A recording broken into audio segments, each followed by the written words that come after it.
Hello friends, good morning, नमस्कार, जय जगन्नाथ। आपण देखुछन्ती डिजिटल ओडिया टीवी। आज सेप्टेम्बर मास 25 तारिख बुधवार। आज दिन टॉप न्यूज अपडेट आपण এই चैनल माध्यम रे जानि परिबे। आपण को अनुरोध वीडियोटी को शेष पर्यंत देखंतु। चैनल रे नुआ थिले चैनल को सब्सक्राइब करी वीडियोटी को लाइक करंतु। आसला ब्रेकिंग न्यूज। मैट्रिक परीक्षा बोर्ड देवनी प्रश्नपत्र बोली घोषणा कला। दशम षाण्मासिक परीक्षा को नहीं सबुठार बड़ द्वंद्व दूर हो परिछन्ति माध्यमिक शिक्षा परिषद। एथर दशम षाण्मासिक परीक्षा पई बोर्ड पक्षर प्रश्नपत्र जोगाई नहीं बोली कहिसन्ति। तेबे निर्धारित समय परीक्षा अनुष्ठित हेबो। गत वर्ष भली बोर्ड मध्य चलित प्रश्नपत्र जोगाई दे पारे नहीं बोली गणशिक्षा पक्षर सूचना मिली। परवर्ती खबर, इज्राएल आक्रमण एपर्यंत 558 जनकर मृत्यु, 1800 अधिक आहत। लेबानन स्वास्थ्य मंत्रालय कही सोमवार इज्राएल एयर स्ट्राइक रे 50 शिशु एवं 558 जनकर मृत्यु घटी।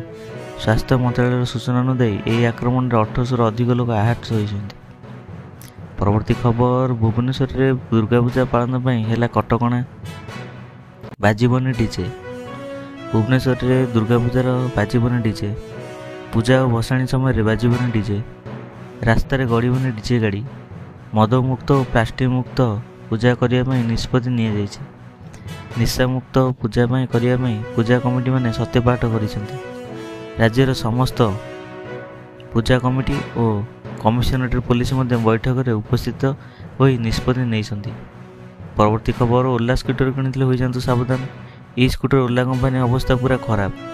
एमती अनेक ओला कस्टमर अच्छा जो मैंने कि असुविधार सम्मुखीन होती, किंतु एबे रिपोर्ट मध्य आसी जाइछि जे ओला स्कूटर खराब होबार संख्या 80,000 पार कर सारा।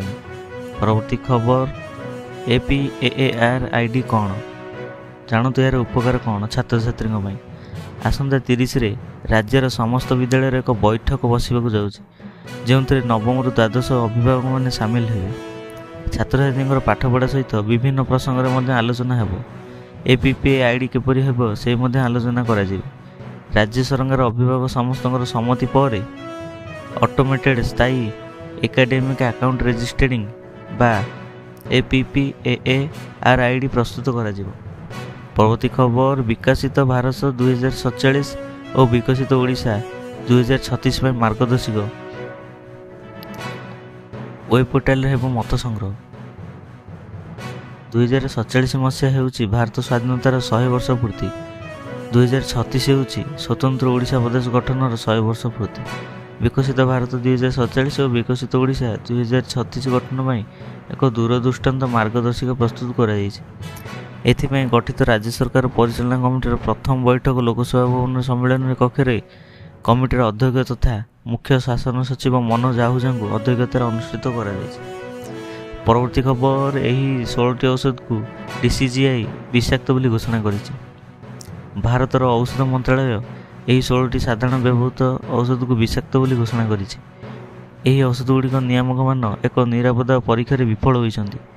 विषाक्त घोषित औषध रही रक्तचाप नियंत्रण में बहुल व्यवहार ग्लेनमार्क फार्मास्यूटिकल, टेल्मा एच, पित्ताशय पथुरी चिकित्सा में व्यवहृत सन फार्मासुलिन काल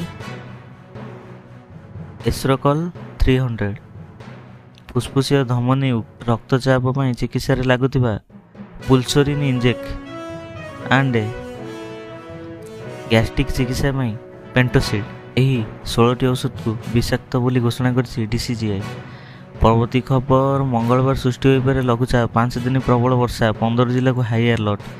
राज्य में आसंता 26 रे प्रबल वर्षा हेबो।